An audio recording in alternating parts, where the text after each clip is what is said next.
As chances estão contra nós, mas nós estamos por aí, a fim de sobreviver como um avião que sobrevoa a cidade em chamas.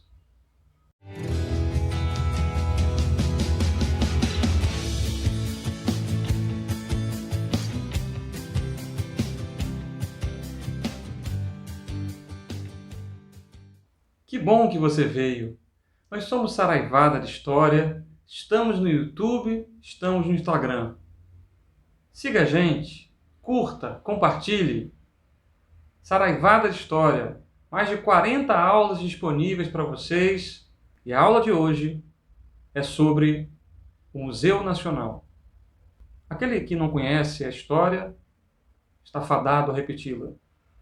No dia 2 de setembro de 2018, uma parte do nosso passado foi destruída irreversivelmente. Eu me lembro que acordei no dia seguinte e vi as notícias sobre a destruição do Museu Nacional. E eu fiquei muito abalado. É difícil mensurar o impacto que as perdas têm sobre a gente.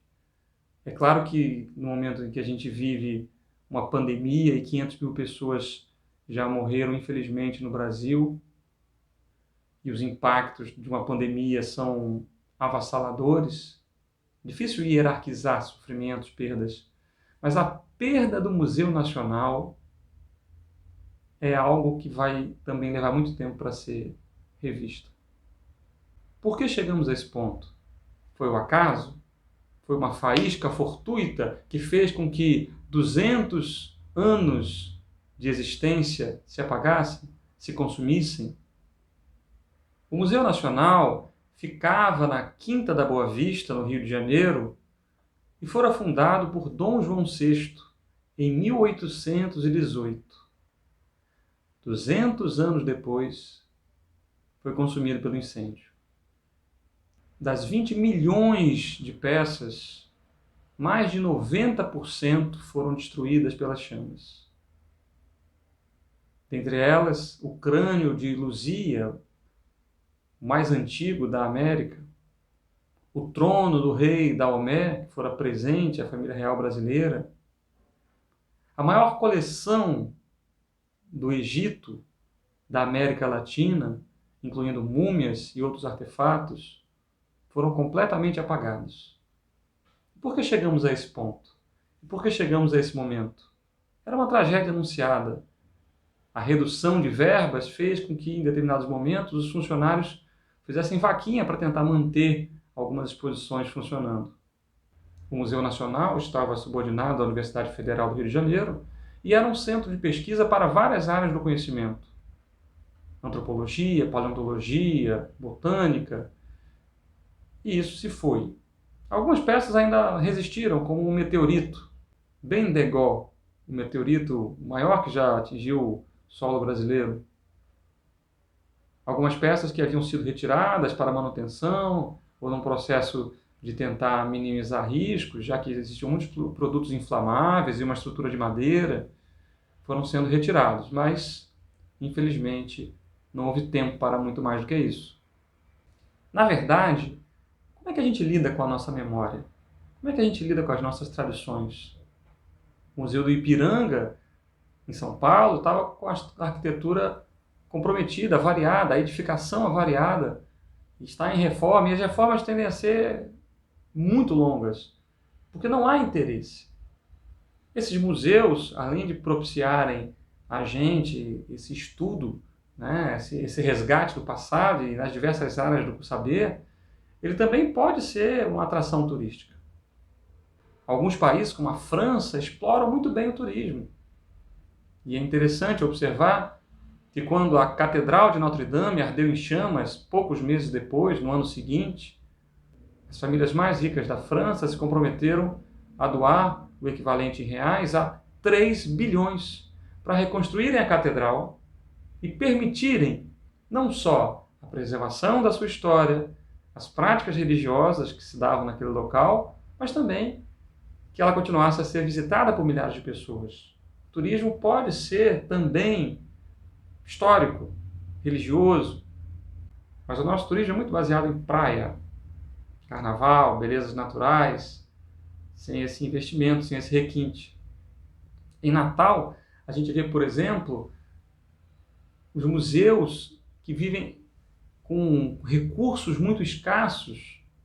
O Marco de Touros, o monumento mais antigo da história brasileira, está lá abandonado, junto com o Forte dos Reis Magos, ou Fortaleza dos Reis Magos, que deram origem à cidade do Natal, e que estão na iminência de ruírem, de tombarem, de se esfacelarem, de um modo que não seja mais possível reconstruir. Quem se importa com isso? Você que está assistindo se importa? Então deixa o teu comentário. Sinaliza que para você esse patrimônio, essa memória é importante. Mas as notícias às vezes são boas. A gente fica feliz, por exemplo, em saber que o nosso Teatro Alberto Maranhão está sendo, reconstituído, reformado, restaurado e que logo, logo vai estar pronto para uso. É muito bom quando a gente consegue ter esses edifícios, esses artefatos, esses bens de volta para que as pessoas tenham acesso, da forma como for, dependendo do seu uso, acesso a ele. É uma possibilidade de negócio também. E a gente precisa encarar dessa forma. Mas, antes de tudo, é um jeito da gente pensar civilizadamente. O que a gente quer preservar? O que a gente quer manter?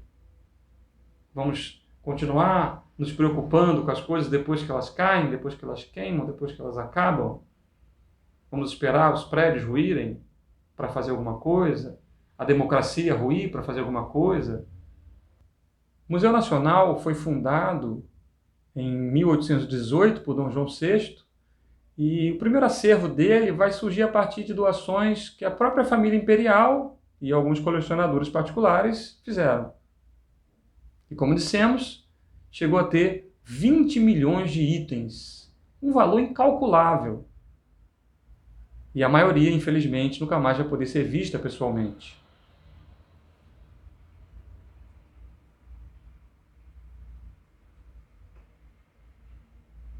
Como um país pode guardar sua memória? O museu é um espaço de memória, é um espaço de preservação, de reflexão.